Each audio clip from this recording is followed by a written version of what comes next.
Guys, can you believe how long my hair is getting? What? It's so long. Okay. Hi, welcome back to my channel. My name is Dominique Davis, also known as Brown and Bendy. And here on this channel, we practice flexibility of the mind, the body, and the spirit.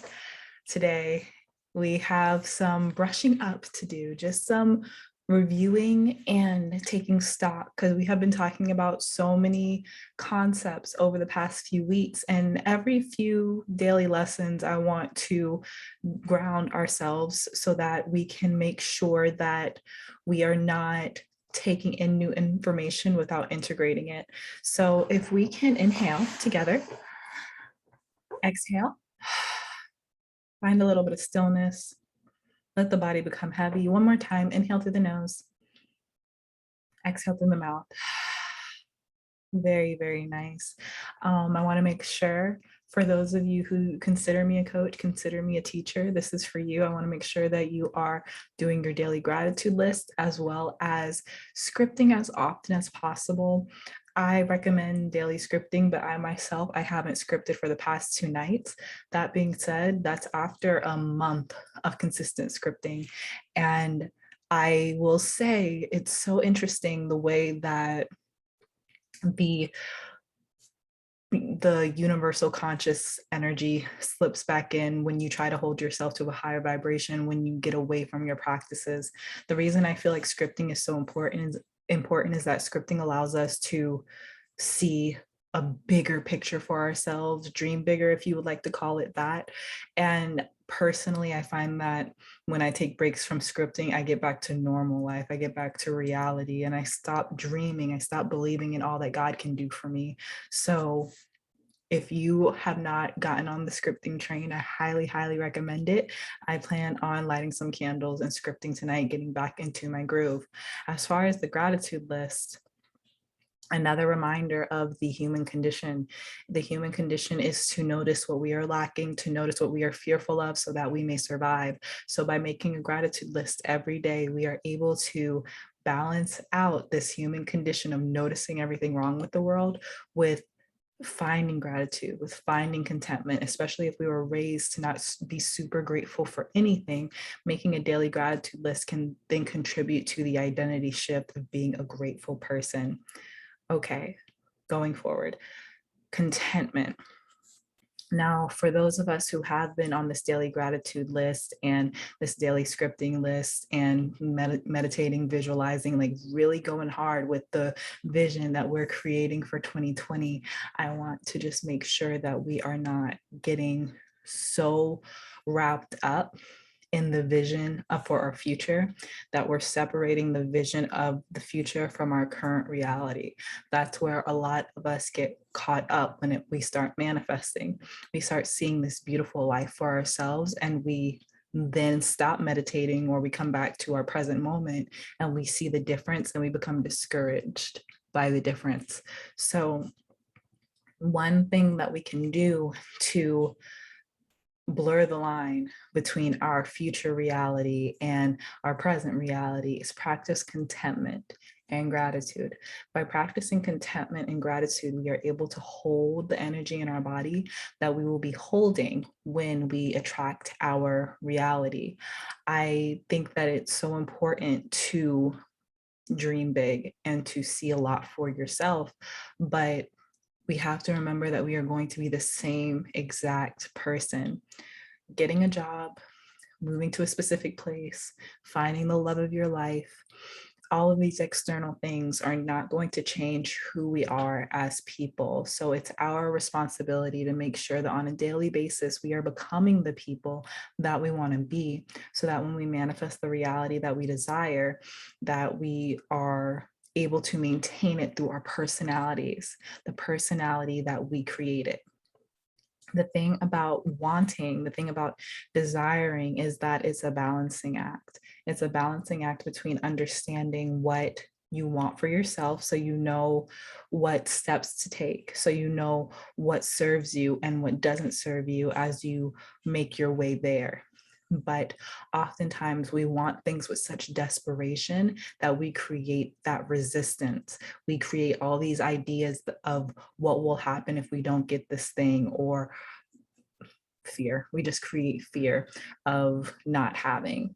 And that fear of not having is not where we want to be, because that fear of not having is one, yes, it's going to keep our manifestation at bay, but it's also going to strengthen the fearful programs that are within us. So if we become fearful of not getting our manifestation, we're subconsciously feeding all the fearful programs that have to do with anything else in our lives. Okay. If you are a fearful person, I'm having so much trouble saying that word today. If you are a fearful person, then that means that your mind is prone to fearful thoughts. And that's an important thing to know about yourself. It's not something that you should try to avoid. It's not something that you should try to say, well, no, I study the law of attraction and I'm manifesting. I'm full of faith. I don't think that type of thinking serves, because if you find that your thoughts are mainly coming from a place of fear, the only way to correct that is to know where you're starting from, so that you can hold yourself accountable as you develop into a person who has more faith as opposed to fear. Now, here is the thing about manifesting through love. When we manifest through love, it's a very simple process full of ease, because we're manifesting through the belief that we love ourselves and the belief that we're loved by whatever put us here, because our spirit was chosen to be here, to live, to thrive. And when we act from a place of love, it feels good. It feels good mentally, it feels good spiritually and emotionally. So when we are manifesting from a place of love, everything seems to fall into place. But when we start to manifest from a place of fear, that's when it takes so much effort. And it becomes so draining and so tiring, because we look at everything as a sign. Am I going to get it? Am I going to get it? Is it going to be today? Is it going to be tomorrow? Is it going to be next week? And this brings us back to being content. When we find the energy of being content today, and I don't mean that fake contentment, I don't mean the fake stuff like, I guess this is fine, but in the back of your mind you're like, I better manifest. No, I mean truly finding, oh man, this is a hard one, because I had trouble with this for a long time. I'm not gonna even hold you, I had trouble with this for a long time. But being in your current reality and getting to the point where, if you are not blessed with one more thing, if your life stays the way it is today forever, finding peace in that.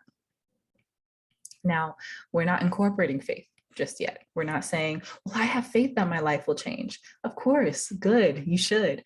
But that faith is separate from the contentment that you have today in your heart, because that same energy of being content is ironically what brings that manifestation to you. Your heart makes space for all that goodness. But if you resent your present reality, you are just attracting a reality that you will continue to resent. So today, I ask you, what can you let go of in order to look at your current reality and say, I'm happy. This is good. And I know it can be a little difficult to do that when you do start to think about the magnificence of this reality and how we are truly able to create whatever life we can create for ourselves. That is completely possible. And being content doesn't make it any less possible. On the contrary, being content gives you clarity. It takes away that fear of needing the manifestation, so that you're able to truly feel your energy within your body and manipulate your own energy, because fear is very, very strong. So if there's a lot of fear in your body, it's not as easy to manipulate your own energy, because the fear is running the show. The fear programs are running your mind and your actions.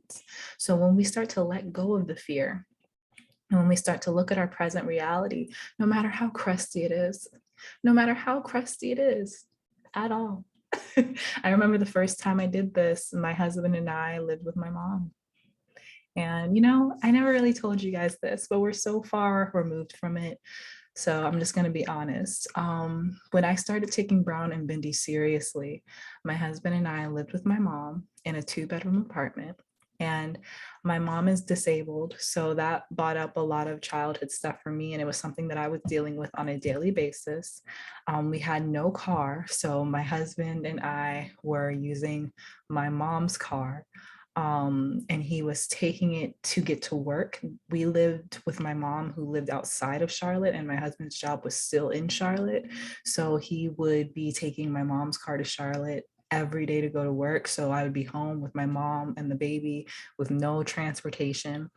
And my mom was an angel through all of it. I will forever be grateful for her generosity, but it didn't feel good. It didn't feel good to feel so dependent on a parent. And that's a whole nother conversation we need to have, especially as Black people, how we need a little help sometimes. And sometimes it's emotional, sometimes it's financial, but how accepting that help allows us to accept help from the universe. That's a whole different talk that we have to have. But going back, that was, I forgot who I got the message from. And something tells me Abraham Hicks, but probably Abraham Hicks, but I forgot who I got the message from. But I learned that I have to know what being content truly feels like. And at that time in my life, I was so far from being okay with where I was. And that's where I learned to look at the fact that I wasn't homeless, to look at the fact that my husband and I did have access to a car where he was able to keep his job. And it's so funny because that's really when things started turning around. I found that content feeling, and then my husband found a job in the city where my mom was. So no more traveling to Charlotte. It was a night shift job. So now I had the car during the day, my mom's car during the day, and it was a pay raise. So at that time, I still wasn't fully immersed in gratitude. I was still like, "Oh, well, I wish we had our own place and I wish we had our own car." But looking back now, I'm just like, that new job that my husband got answered all my prayers. Isn't that funny? Isn't that funny how that works? But when we find contentment, even in the crustiest situations, it changes our brain. It changes our neural pathways. And when we do that, we start to attract more. We start to attract things that align with the depth of gratitude that we have now accessed, that we have this newer access to. The depth of gratitude that you feel will always be reflected in your reality, always. So as you practice feeling more thankful on deeper and deeper levels, the universe is going to bring you things to be even more grateful for. But the more that we pay attention to what we don't have, the more that we're going to receive things that strengthen our belief that we shouldn't be grateful, that we shouldn't enjoy this life the way that it is. And that's not the train that we want to be on. It's just not. So yes, to wrap it all up, today I want to just make sure that we are understanding the internal energy that we are holding despite our external circumstances. No matter our external circumstances, we want to make sure that we are practicing being content and grateful for what we have. And as we create this reality that we are pulling towards us, we want to make sure that that new reality doesn't seem so drastically separate from the present reality. And we do that again through practicing contentment. Okay, through practicing gratitude. It's okay to create this whole beautiful vision for yourself, but the second you're done meditating and when you open your eyes, you don't want to feel like, oh, I'm back here. We don't want to feel that way. We want to be grateful for being here, period. And then, of course, we can always just talk about everything that we want to manifest as material, and the real gift is life. Like, you already won. That's always what I come back to. But yeah, so I think that that is it for today's video. I hope that you enjoyed it. I hope that it was helpful. If you liked this video, please make sure to give it a thumbs up so other people on the platform know that it is valuable. Also, if you would like me to expand on anything that I talked about today, let me know down in the comments and I will be happy to. Last but not least, please make sure that you subscribe and click that notification bell so that you can be notified when I come out with a new upload, and so that you can join the Bendy bunch and become a reality bender yourself. I love you so much, and I will see you on Monday. Yes, on Monday. Bye-bye.